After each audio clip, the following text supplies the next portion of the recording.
আমাদের মধ্যে এমন বিষ ঢুকিয়ে দেওয়া হয়েছে, আমাদের মধ্যে এমন পয়জন ঢুকিয়ে দেওয়া হয়েছে যে আমরা মুসলমানরা মনে করি যদি কোনো মানুষ একটু ট্রেনিং করে, একটু প্রস্তুতি গ্রহণ করে, মার্শাল আর্ট শিখে, কোনো মুসলমান যদি যুদ্ধের জন্য একটা ছুরি কিনে, একটা তলোয়ার কিনে, একটা সাধারণ থেকে সাধারণ একটা অস্ত্র যদি কোনো মুসলমান সংগ্রহ করে, তাকে আমরা সন্ত্রাসী বলি, বলি কিনা? এটা আমরা মুসলমানরা বলি, ইহুদি খ্রিস্টানদের কথা বলছি না, আমরা মুসলমানরা মনে করি। আজকে কথার কথা, আমাকে যদি পুলিশ গ্রেফতার করে এই অভিযোগ দিয়ে যে আমার কাছে একটা ছুরি পাওয়া গেছে, একটা ছুরি, অথবা আমার কাছে একটা কথার কথা AK-47 পাওয়া গেছে, এই অভিযোগ দিয়ে যদি পুলিশ গ্রেফতার করে, আপনারা প্রত্যেকটা মানুষ বলবেন এত খারাপ ছিল উনি? যদি আপনাকে গ্রেফতার করে, এখানে অন্য সব এলাকার মানুষ বলবে এই লোকটা এত খারাপ ছিল, আমরা ভালো জানতাম তাকে। কিন্তু সত্যিকার অর্থে একজন মুসলমান যুদ্ধের জন্য প্রস্তুতি গ্রহণ করে থাকা, একজন মুসলমান অস্ত্র রাখা, এটা কি খারাপ কাজ? আল্লাহ বলছেন সব সময়, এমনকি তোমরা যখন নামাজে যাইবা, নামাজের সময় পর্যন্ত তোমরা অস্ত্র সাথে রাখবা।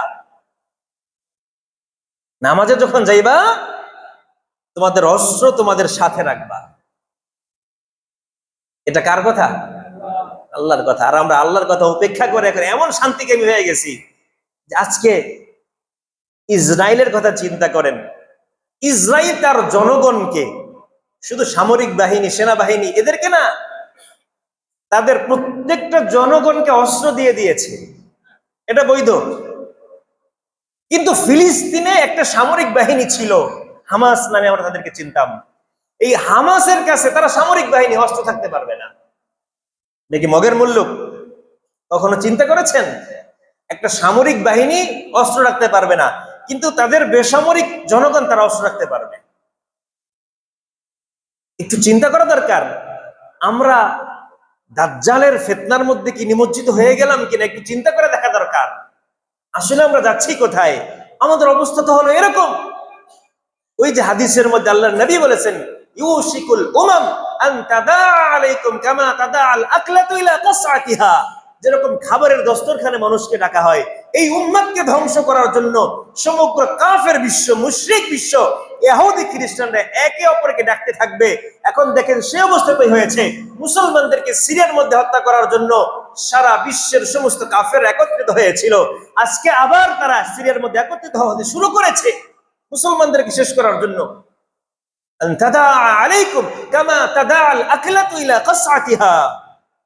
সাহাবী জিজ্ঞেস করলেন, আমিন কিল্লাতিন নাহনু ইয়াউমাইযিন ইয়া রাসূলুল্লাহ, আমরা কি কম থাকবে জন্য? আল্লাহ নবী বললেন, না, তোমরা কম থাকবে না। ওয়ালাকিন্নাকুম কাসীর, বাল আনতুম কাসীর, ওয়ালাকিন্নাকুম গুসা কা গুসাইস সাইল, তোমরা অনেক হবে। 200 কোটি মুসলমান কি কম নাকি? কি বলেন? 200 কোটি, কল্পনা করে দেখেন কত বেশি।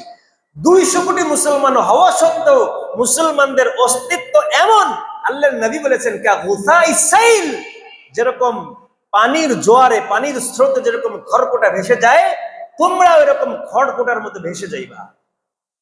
নিজেদের কোনো শিকড় নেই, নিজেদের অস্তিত্ব রক্ষার জন্য কোনো প্রস্তুতি নেই। আছে আমাদের মুসলমানদের? আসেন আমরা আমাদের জায়গা থেকে প্রস্তুতি গ্রহণ করি, এবং এটা ব্যাপকভাবে হওয়া দরকার, ব্যাপকভাবে হওয়া দরকার আমাদের অস্তিত্ব রক্ষার জন্য। আজকে মুসলমানদের অধঃপতনের জন্য বিভিন্ন কারণ বলা হয়। আল্লাহ একটা কারণ বলেছেন, ইল্লা তানফিরু ইউআযিবুকুম আযাবান আলীমা, যদি তোমরা তোমাদের অস্তিত্ব রক্ষার জন্য, তোমাদের কোরআন, তোমাদের ইসলাম, তোমাদের মুসলমান দেশ রক্ষার জন্য তোমরা যদি যুদ্ধে বের না হও, যুদ্ধের জন্য প্রস্তুতি গ্রহণ না করো, ইউআযিবুকুম আযাবান আলীমা ওয়া ইস্তাবদিল কওমান গায়রাকুম ওয়া লা তাদুররুহু শাইআ, আল্লাহ তোমাদেরকে শাস্তি দিবেন, কঠিন শাস্তি দিবেন। আমরা আমাদের জায়গা থেকে সরে এসেছি। যখন মুসলমানরা তাদের হাতে অস্ত্র ছিল, ওই সময় কাফের মুশরিক মুসলমানদের বিরুদ্ধে দাঁড়াতে পারে নাই। কিন্তু এখন আমরা শান্তিকামী। কই একজন ইহুদি তো শান্তিকামী না, একজন খ্রিস্টান তো শান্তি, আমাদের অর্থে যেটা শান্তিকে আমি বুঝি আমরা, ওই তারা তো শান্তিকামী না। হিন্দুরা পর্যন্ত গোপনে গোপনে অস্ত্র রাখে। হিন্দুরা মাঝে মাঝে দেখবেন প্রকাশ্য তারা অস্ত্র নিয়ে বের হয়। ওই মুসলমানদের কোথায়? এই শান্তিকামীর কোনো মূল্য নাই, এই শান্তির কোনো দাম নাই। এজন্য আসেন আমাদের জায়গা থেকে আমরা নিজেদের অস্তিত্ব রক্ষার জন্য, নিজেদের ঈমান ইজ্জত হেফাজতের জন্য আমরা প্রস্তুতি গ্রহণ করি। আল্লাহ তাআলা আমাদের হাবিবানা ওয়া তাবিবা কুলুবিনা মাওলানা মুহাম্মদ সাল্লাল্লাহু তাআলা আলাইহি ওয়া আলা আলিহি ওয়া আসহাবিহি ওয়া বারাকা ওয়া সাল্লামা তাসলিমান কাসীরা। أما بعد فقد قال الله تعالى في القرآن المجيد وفرقانه الحميد أعوذ بالله من الشيطان الرجيم إن الله وملائكته يصلون على النبي يا أيها الذين آمنوا صلوا عليه وسلموا تسليما اللهم صل على محمد وعلى آل محمد كما صليت على إبراهيم وعلى آل إبراهيم إنك حميد مجيد اللهم بارك على محمد وعلى آل محمد كما باركت على إبراهيم وعلى آل إبراهيم إنك حميد مجيد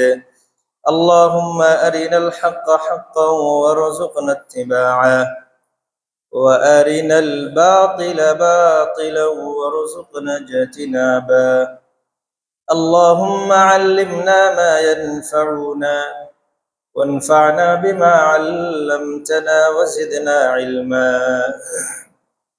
আল্লাহ তাআলার মেহেরবানি আমাদেরকে জুমার নামাজ আদায়ের জন্য মসজিদে আসার তৌফিক দিয়েছেন। এজন্য সকলে অন্তরের অন্তঃস্থল থেকে কালিমাতুশ শুকর পাঠ করি আলহামদুলিল্লাহ। সূরাতুন নিসা 102 নম্বর আয়াতের মাঝামাঝি জায়গা থেকে আল্লাহ তাআলা বলেন ওয়াদাল্লাযীনা কাফারু লাউ তাগফুলুনা আন আসলিহাতিকুম ওয়া আমতিআতিকুম ফায়ামিলুনা আলাইকুম মাইলাতান ওয়াহিদা। সূরা নিসা আয়াত নম্বর 102। আল্লাহ তাআলা এই আয়াতের শুরুতে এবং এর আগে বিস্তর কিছু আলোচনা করেছেন এবং যুদ্ধ অবস্থায় মুজাহিদিন কিভাবে নামাজ পড়বেন এ বিষয়ে আলোচনা করেছেন। এই আয়াতের মধ্যে এই জায়গায় আল্লাহ বলেন ওয়াদাল্লাযীনা কাফারু, কাফেররা একান্তভাবে কামনা করে লাউ তাগফুলুনা আন আসলিহাতিকুম, যদি তোমরা তোমাদের অস্ত্র থেকে অমনোযোগী হও, ওয়া আমতিআতিকুম, এবং যুদ্ধের সরঞ্জাম থেকে তোমরা অমনোযোগী হও, ফায়ামিলুনা আলাইকুম মাইলাতান ওয়াহিদা, তাহলে কাফেররা তোমাদের উপরে একসাথে ঝাঁপিয়ে পড়বে। কাফেররা চায় যেন মুসলমানরা অস্ত্র শস্ত্র থেকে এবং যুদ্ধের জন্য যে সমস্ত সরঞ্জাম প্রয়োজন হয় এগুলো থেকে যেন মুসলমানরা গাফেল থাকে।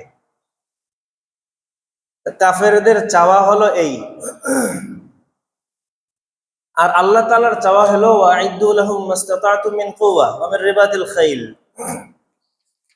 তুরহিবুনা বিহি আদুওয়াল্লাহ ওয়া আদুওয়াকুম ওয়া আখারিনা মিন দুনিকুম। আল্লাহর চাওয়া হলো তোমরা কাফেরদের বিরুদ্ধে তোমরা নিজেদের সাধ্য অনুযায়ী প্রস্তুতি গ্রহণ করো। মাসতাতা'তুম মিন কুওয়া, তোমার পক্ষে যতটুকু সম্ভব কাফেরদের বিরুদ্ধে তোমরা প্রস্তুতি গ্রহণ করো। ওয়া মিন রিবাতিল খাইল, এবং ঘোড়া পরিচালনা শিখো। তুরহিবুনা বিহি আদুওয়াল্লাহি ওয়া আদুওয়াকুম ওয়া আখারিনা মিন দুনিকুম, তাহলে তোমাদের দুশমন, আল্লাহর দুশমন ভীত সন্ত্রস্ত হবে। ওয়া আখারিনা মিন দুনিকুম, আরেকটা গ্রুপ আছে তারাও ভীত সন্ত্রস্ত হবে, এরা মুনাফিক। তা আল্লাহ চাচ্ছেন যে আমরা অস্ত্র শস্ত্র গ্রহণ করি এবং আমরা যথাসাধ্য প্রস্তুতি গ্রহণ করে থাকি, যে কোনো মুহূর্তে যদি আমাদের উপরে কোনো ঝামেলা আসে আমরা এটাকে ডিফেন্স করতে পারি। আর কাফেররা চায় আমরা যেন পরিপূর্ণভাবে আমাদের অস্ত্র শস্ত্র এবং যুদ্ধের সরঞ্জাম থেকে আমরা গাফেল থাকি। আমরা কি আমাদের আল্লাহ তাআলার চাহিদা পূর্ণ করতে পেরেছি নাকি কাফেরদের চাহিদা পূর্ণ করেছি? কি বলেন? আজকে একটা গুরুত্বপূর্ণ বিষয় হলো, বর্তমান আমরা সবাই জানি যে ইরান এবং ইসরায়েল যুদ্ধ লেগেছে। এদের মধ্যে বহুকাল ধরে তর্ক যুদ্ধই চলেছে। শেষ পর্যায়ে এসে এই মাসে যুদ্ধ লেগেছে কিছুটা। এখন মুসলমানদের করণীয় কি, এই বিষয়ে কিঞ্চিত আলোচনা করার চেষ্টা করবো ইনশাআল্লাহ। অনেক মুসলমান আমরা আছি যারা ইরান যদি সফলতা অর্জন করে, ইরান যদি ইসরায়েলকে ঘায়েল করতে পারে তাহলে অনেকে খুশি হয়। আবার ইসরায়েল যদি ইরানের কোনো ক্ষতি করে সেক্ষেত্রে অনেক মুসলমান কষ্ট পায়, ব্যথিত হয়। এই বিষয়ে আসলে আমাদের কিছু ধারণা রাখা দরকার এবং আমাদের আকীদা স্বচ্ছ পরিষ্কার হওয়া দরকার। মূলত ইরান এমন একটা দেশ যেখানে শিয়া প্রধান দেশ, যেটা, আর শিয়াদের বিভিন্ন দল আছে, দল উপদল আছে, ওই বিষয়ে আলোচনা করব না। তবে শিয়া মুসলিম, আমরা শিয়াদেরকে অনেকে মুসলিম বলে থাকি। শুরুতে আমরা এটা জানবো যে শিয়ারা কি আসলেই মুসলমান, এটা জানা দরকার। আমরা মুসলমান হলাম আমাদের আকীদার ভিত্তিতে, আকীদার ভিত্তিতে মুসলিম। আমরা বিশ্বাস করি আল্লাহ আছেন। একজন মুসলমানের ঈমানটা হলো সব থেকে বড় সম্বল। যে মুসলমানের ঈমান নাই ওই মুসলমান তো আর মুসলমান না। কি বলেন? সেকুলার টাইপ মুসলমান যারা। তো আমাদের যে সমস্ত আকীদা আছে এই সমস্ত আকীদার ভিত্তিতেই মূলত আমরা মুসলিম। পক্ষান্তরে শিয়াদের কিছু আকীদা আপনাদের সামনে পেশ করতে চাই। এগুলো বলার পরে আপনারা নিজেরাই ডিসিশন দিবেন যে আসলে মুসলমান কিনা। মুসলমান কিনা এটা আমরা আলোচনা সামনে যাই। শিয়াদের একটা আকীদা, কোরআনের মধ্যে অনেক ভুল আছে। কোরআনে কি আছে? এগুলো আমাদের এই সুন্নি আলেমদের লেখা না, এগুলো হচ্ছে এই শিয়াদের মধ্য থেকে অনেক বই আছে, তাদের আলেমরা শিয়া আলেমরাই লিখেছে। ওই শিয়া আলেমদের লিখিত বইগুলোর মধ্যে থেকেই তাদের কিছু আকীদা আমরা আলোচনা করব। তাদের একটা বই আছে আল মুনিয়া ওয়াল আমাল ফি শারহিল মিলাল ওয়ান নিহাল। এই বইয়ের মধ্যে তাদের একটা আকীদা হলো কোরআনের মধ্যে কি আছে? ভুল আছে। যদি কোনো ব্যক্তি এই বিশ্বাস রাখে কোরআনের মধ্যে ভুল আছে, আপনাদের কি মনে হয় ওই ব্যক্তি মুসলমান থাকে? কোরআনের কোন শব্দ, কোন অক্ষর, এমনকি কোন নুকতার উপরে যদি কোনো মানুষের বিশ্বাস না থাকে, সন্দেহ থাকে যে এটা ভুল, তাহলে ওই ব্যক্তির ঈমান থাকে না। শিয়াদের আরেকটা আকীদা হলো আল্লাহ তাআলা জিবরিল আলাইহিস সালামকে ওহী দিয়ে পাঠিয়েছেন আলী রাদিয়াল্লাহু আনহু এর কাছে, কিন্তু জিবরিল আমিন ভুল করে মুহাম্মদ সাল্লাল্লাহু আলাইহি ওয়াসাল্লামের কাছে ওহী নিয়ে এসেছেন। মূলত ওহী এসেছে কার কাছে? আলী রাদিয়াল্লাহু আনহু এর কাছে, তাদের আকীদা এটা। কিন্তু জিবরিল আমিন ভুল করে রাসূল সাল্লাল্লাহু আলাইহি ওয়াসাল্লামের কাছে ওহী নিয়ে এসেছে। তাহলে এখানে তাদের সমস্যা হচ্ছে, এক নম্বর হলো জিবরিল আমিন ভুল করেছেন, এবং জিবরিল যে ভুল করতেছেন এই ভুলটা আল্লাহ তাআলা ধরতে পারেন নাই। আল্লাহ পাঠিয়েছেন একজনের কাছে আরেকজনের কাছে দিয়ে আসতে, বাস এভাবেই চলছে রিসালাত। তাদের আরেকটা আকীদা হচ্ছে, ইমামরা, তাদের 12 জন ইমাম আছে শিয়াদের, তাদের ইমামরা আল্লাহ তাআলা এবং মানুষের মধ্যে মধ্যস্থতাকারী। যে কোনো সমস্যার সমাধান ইমামরা সরাসরি আল্লাহর সাথে করে থাকে। তাদের আরেকটা আকীদা হচ্ছে, তাদের যে ইমাম আছে 12 জন ইমাম, তবে এই ইমামরা কিন্তু খারাপ ছিল না। এই প্রত্যেক ইমাম তারা ভালো মানুষ ছিলেন, সৎ ব্যক্তি ছিলেন। তাদের মধ্যে আলী রাদিয়াল্লাহু আনহু তো একজন খোলাফায়ে রাশেদের একজন ছিলেন। তো তাদের একটা আকীদা হচ্ছে, তাদের ইমাম যারা আছে এই ইমামদের কবরের দিকে ফিরে হজ করা কাবার দিকে ফিরে হজ করার থেকে বেশি গুরুত্বপূর্ণ এবং সওয়াবের কাজ। তাদের আরেকটা আকীদা হচ্ছে, যে ব্যক্তি হুসাইন রাদিয়াল্লাহু আনহু এর কবর জিয়ারত করলো সে যেন আল্লাহ তাআলাকেই জিয়ারত করলো। হুসাইন রাদিয়াল্লাহু আনহুর কবর জিয়ারত আর আল্লাহ তাআলার জিয়ারত একই কথা। তাদের মতে হুসাইন রাদিয়াল্লাহু আনহু এর মাটি, কবরের মাটি সমস্ত রোগের জন্য আরোগ্য। কোন জায়গার মাটি আরোগ্য দিতে পারে? তাদের ধারণা হলো হুসাইন রাদিয়াল্লাহু আনহুর কবরের যে মাটি, এই মাটি যদি কেউ ব্যবহার করে যে কোনো রোগ ভালো হয়ে যায়। তাদের আরেকটা আকীদা হচ্ছে, আল্লাহ তাআলা এবং তাদের ইমামদের মাঝে কোনো পার্থক্য নেই। আল্লাহ এবং তাদের যে 12 জন ইমাম, এই ইমামদের মধ্যে কোনো পার্থক্য নেই। আর একটা আকীদা হচ্ছে, ভাগ্য খারাপ হওয়া ভালো হওয়া, আমরা যেটাকে তাকদীর বলি, ভালো হওয়া খারাপ হওয়া, জান্নাত জাহান্নামে যাওয়ার ক্ষেত্রে কিছু তারকার প্রভাব আছে। তারা আছে না, তারা, তো এই তারকার কিছু প্রভাব আছে কোন ব্যক্তি জান্নাতে যাবে জাহান্নামে যাবে, কার তকদির ভালো হবে মন্দ হবে এই বিষয়ে। আরেকটা তাদের আকীদা হচ্ছে, আলী রাদিয়াল্লাহু আনহু গায়েব জানতেন, এবং আলী রাদিয়াল্লাহু আনহু নাকি বলেছেন, আমি জমিনের প্রতিপালক এবং আমার মাধ্যমেই জমিন স্থির হয়েছে। জমিনের প্রতিপালক কে? তারা মনে করে আলী রাদিয়াল্লাহু আনহুকে তারা কখনো নবীর সমপর্যায়, কখনো জিবরিলের সমপর্যায়, আবার কখনো আল্লাহর সমপর্যায়, আবার তাদের ইমামদের কথাও এরকমই, কখনো নবীর সমপর্যায়, কখনো আল্লাহর সমপর্যায়ে তারা তাদের ইমামদেরকে নিয়ে যায়। আরেকটা আকীদা হচ্ছে,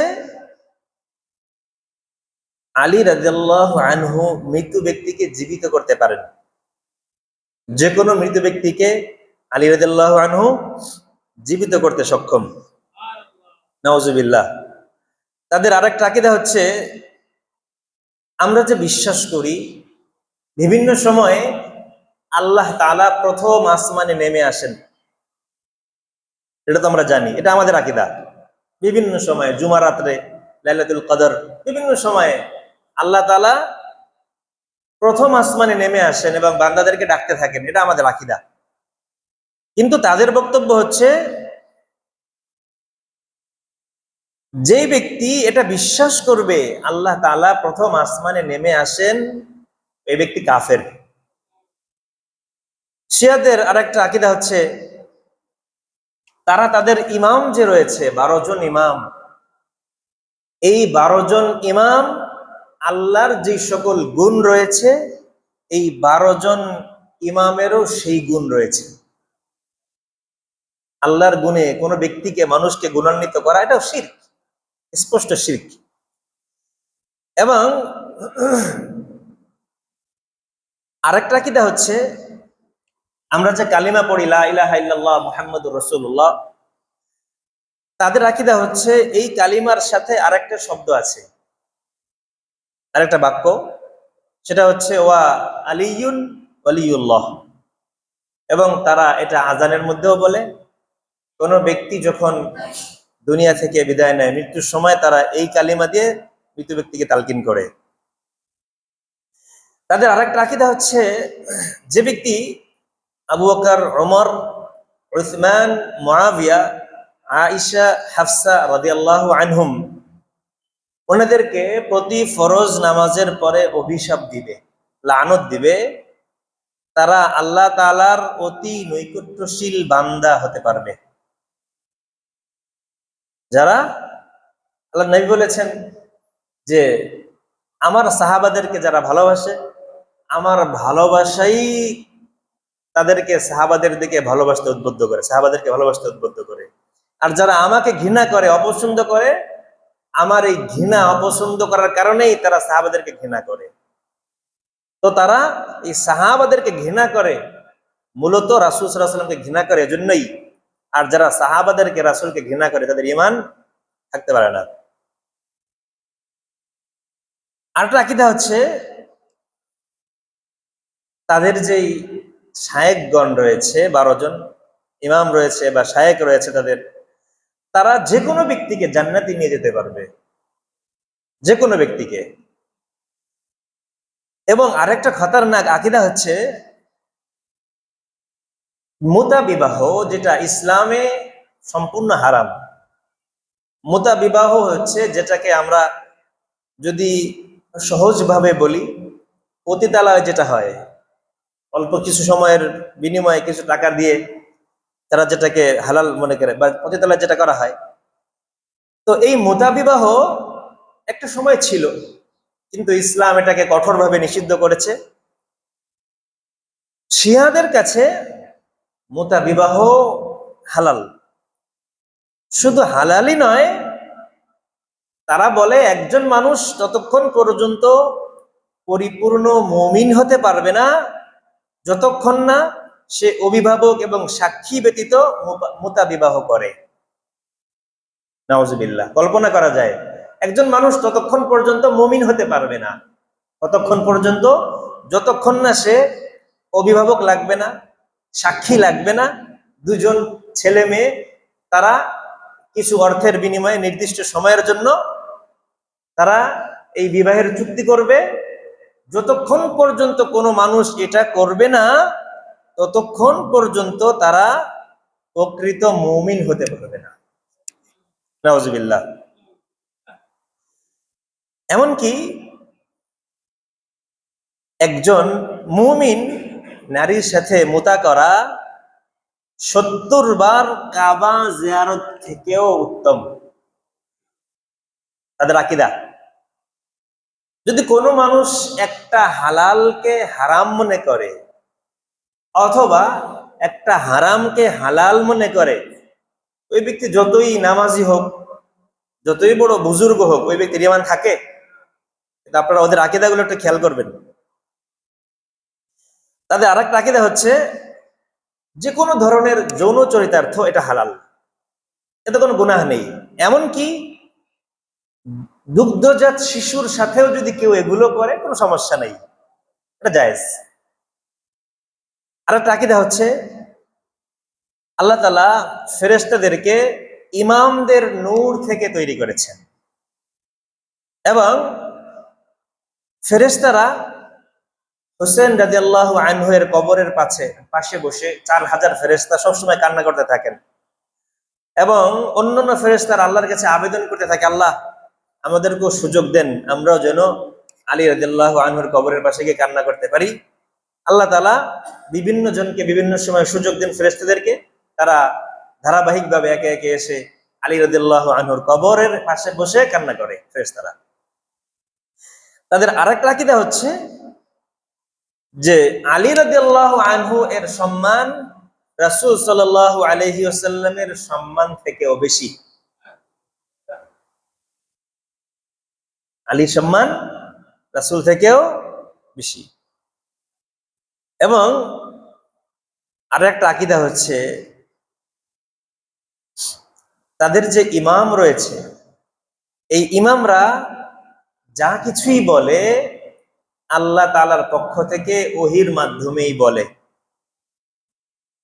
ওহী একমাত্র কার কাছে আসে? নবীদের কাছে। কিন্তু তারা মনে করে তাদের ইমাম যারা রয়েছে ছিল, এই ইমামরা আল্লাহ তাআলার পক্ষ থেকে ওহীর মাধ্যমেই কথা বলে এবং এ ব্যাপারে ঈমান রাখতে হবে। ঈমান না রাখলে সে শিয়া হতে পারবে না।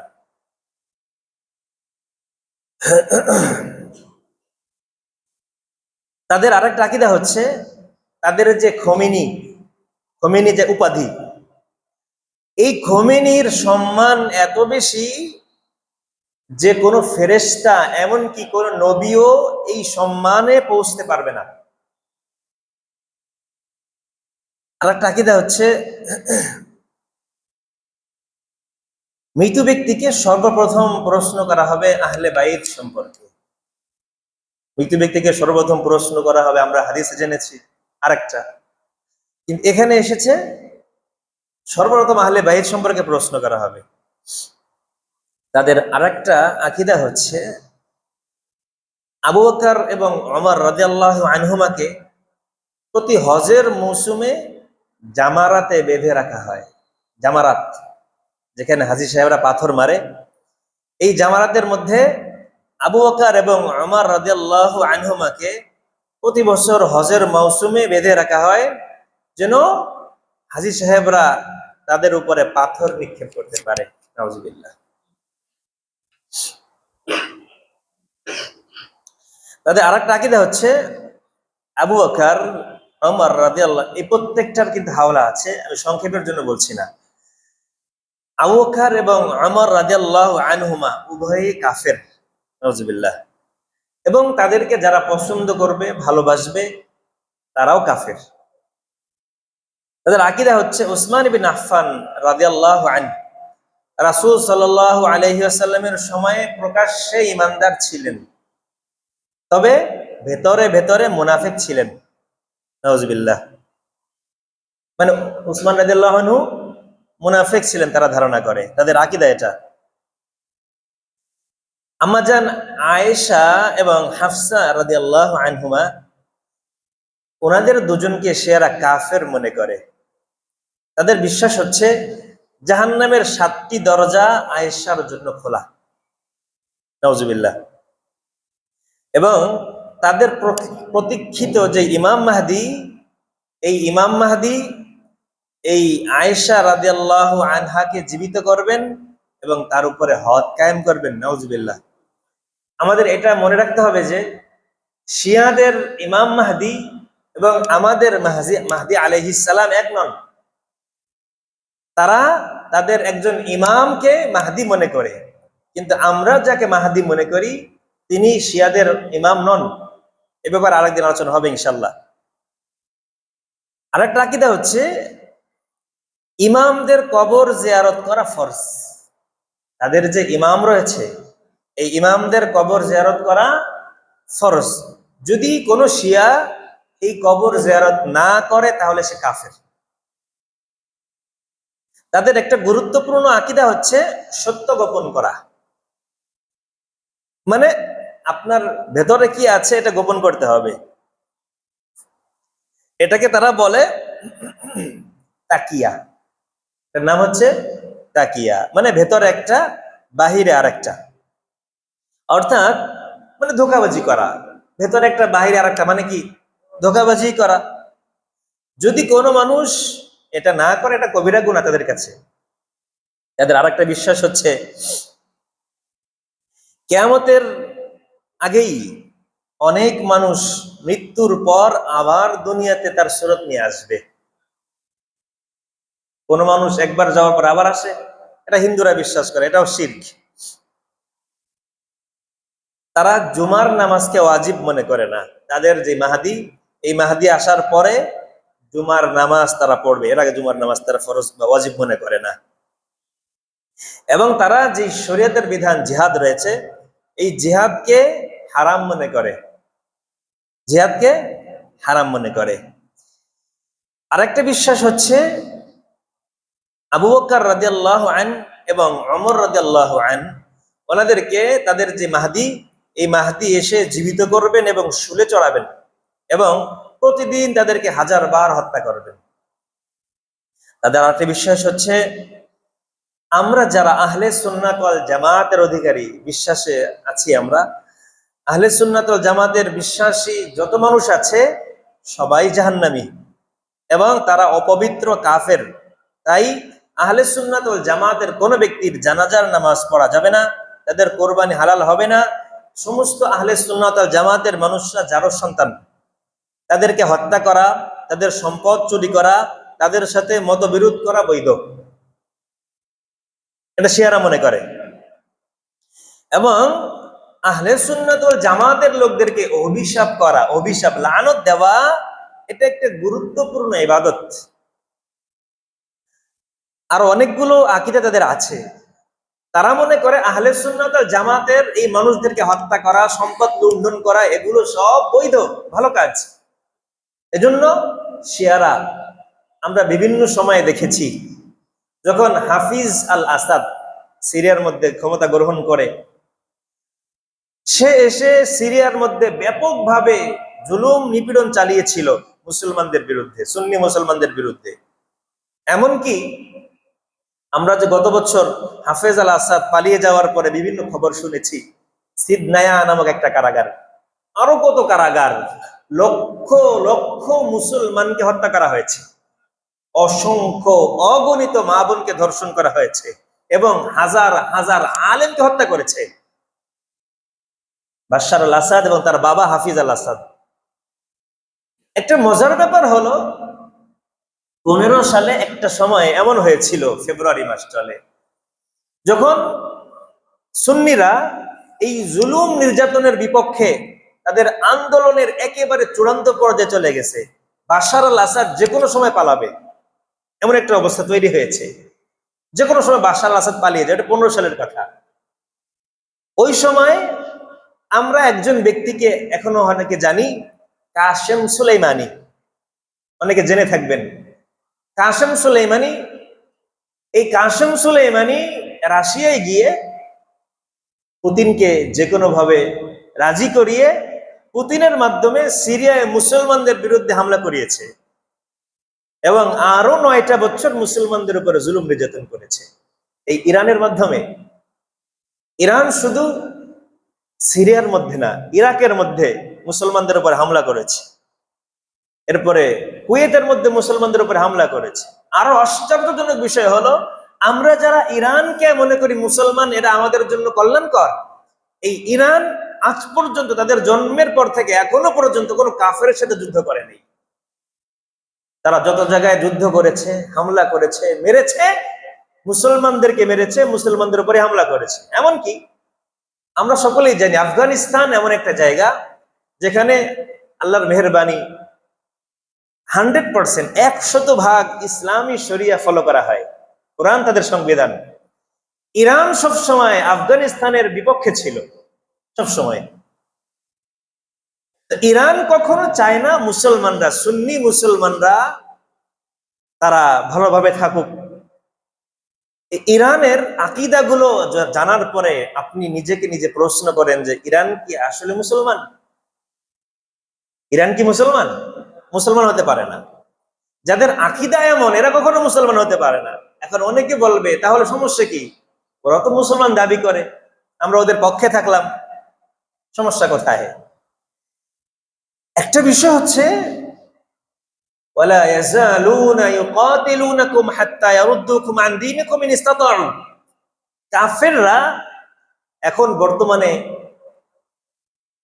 যে ইসরায়েলের নেতানিয়াহু রয়েছে, নেতানিয়াহুর স্পষ্ট বক্তব্য হলো ইরানকে শেষ করার পরে আমরা পাকিস্তানকে ধরব। ইরান শেষ হওয়ার পরে পাকিস্তানকে ধরবে। একটা মজার ব্যাপার হচ্ছে, আমরা হাদিসে পড়েছি ইখরুজুদ দাজ্জাল মিন ইয়াহুদিয়াতি ইসফাহান, ইরানের ইসফাহান নামক জায়গায় একটা এলাকা আছে ইহুদিয়া নামক, ওইখান থেকে দাজ্জাল বের হবে। হতে পারে আজকে ইসরায়েল ইরানকে দখল করে নিতে পারে, অথবা ইসরায়েল ইরানের কিছু অঞ্চল দখল করে নিতে পারে, অস্বাভাবিক কিছু না। এবং আমরা আরেকটা ঘটনা পড়েছি হাদিসের মধ্যে, একটা বিষয় যে মুসলমানরা কুস্তুনতুনিয়া, ইস্তাম্বুল জয় করবে। আজকে ইস্তাম্বুল আমরা দেখি যে ইস্তাম্বুল মুসলমানদের দখলে আছে, কিন্তু হতে পারে এবং এটা হবে হয়তো যে এই ইস্তাম্বুল কাফেররা, ইহুদিরা দখল করে নিবে, এজন্য মুসলমানদের সেটা আবার পুনরুদ্ধার করার প্রয়োজন দেখা দিবে, হতে পারে। এই কাফেররা আমাদেরকে যদিও ইরান আমরা মনে করি মুসলমান না, কিন্তু কাফেররা তো মনে করে ওরা মুসলমান, এর জন্য ইরানকে হামলা করেছে। কিন্তু ইরান আমাদের বন্ধু নয়।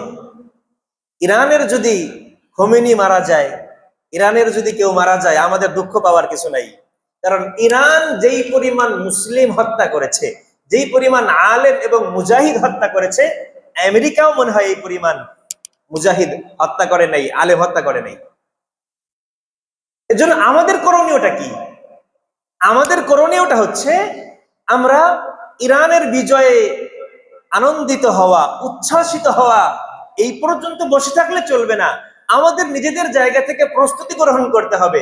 যার যতটুকু সক্ষমতা আছে, যার যতটুকু সক্ষমতা আছে, সে সেখান থেকে শুরু করবে। প্রত্যেকটা মুসলমান আরেকজন একটা দেখে বসে থাকলে চলবে না। আপনি হয়তো বসে আছেন, ইরান আমাদের জন্য করবে, পশ্চিম কালেও করবে না। তাকিয়ে দেখেন ফিলিস্তিনের মধ্যে, ইরান তাদের জন্য কিচ্ছু করে নেই। হামাস প্রায় নিঃশেষ হয়ে গিয়েছে, ইরান কিচ্ছু করে নেই। আফগানিস্তান, ইরান কিচ্ছু করে নেই। ইরানও, ইরাকের মধ্যে কিচ্ছু করে নেই। মুসলমানদের জন্য ইরান করেছে এরকম কোন ইতিহাস নাই, বরং তারা তাদেরটা করছে। যা করলে তাদের শক্তি বাড়বে তারা সেটাই করছে। কিন্তু মুসলমানদের করণীয় কি? মুসলমানরা নিজেদের জায়গা থেকে শক্তি তৈরি করতে হবে, নিজেদের জায়গা থেকে শক্তি সঞ্চয় করতে হবে। শারীরিক শক্তি, মানসিক শক্তি, সামরিক শক্তি, প্রত্যেকটা ক্ষেত্র থেকে মুসলমানদের শক্তিশালী হতে হবে। আজকে আমরা মনে করছি যে আমরা নিরস্ত্র থাকলে আমরা শান্তিকামী, কিন্তু আপনি এটা ভুলে গেলে চলবে না যে আপনি নিজেকে যতই শান্তিকামী মনে করেন না কেন, আপনাকে ইহুদি খ্রিস্টানরা শান্তিকামী মনে করে না। ওয়ালা ইয়াযালুনা ইউকাতিলুনাকুম হাত্তা ইয়ারুদ্দুকুম আন দীনিকুম ইন ইসতাতাউ। ইহুদি খ্রিস্টানরা তোমাদের বিরুদ্ধে হত্যা করতেই থাকবে, যুদ্ধ করতেই থাকবে, যতক্ষণ পর্যন্ত তোমরা তাদের দিন, তাদের ধর্ম গ্রহণ করবে। আমরা দেখি যে যারা আমেরিকায় যায়, ব্রিটেন যারা যায়, তাদেরকে আমি ঢালাওভাবে খারাপ বলছি না, তবে তাদের মধ্যে অধিকাংশ মুসলমান এমন, তারা সেকুলার মুসলিম টাইপের হয়ে যায়। যেমন অবাধ নারী পুরুষের অবাধ মেলামেশা তাদের কাছে পছন্দ। নামাজ পড়লেও চলবে, না পড়লেও চলবে, সেকুলার। মানে এমন যেন গরুর পেশাব দিয়ে উজু করে নামাজ পড়া। ওরা আমেরিকাকেও খুশি রাখে, ইহুদিদেরকেও খুশি রাখে, আবার ধর্মকর্মও করে। তো তাদের অবস্থা হলো এরকম, তারা আমেরিকাকে সন্তুষ্ট করে চলে। আমেরিকা যেভাবে খুশি তারাও সেভাবে খুশি। এটার একটা জলজান্ত প্রমাণ হচ্ছে আমেরিকার ভিসার আবেদন করার জন্য, ব্রিটেনের, ফ্রান্সের ভিসার আবেদন করার জন্য দাড়ি থাকলে চলবে না, এজন্য দাড়ি কেটে ফেলেছে। এমন আছে না নাই? এই সময় পর্যন্ত ওরা যেটাকে খুশি হয়, ওরা যে কাজে খুশি হয় ওই কাজ আপনি মেনে নেবেন।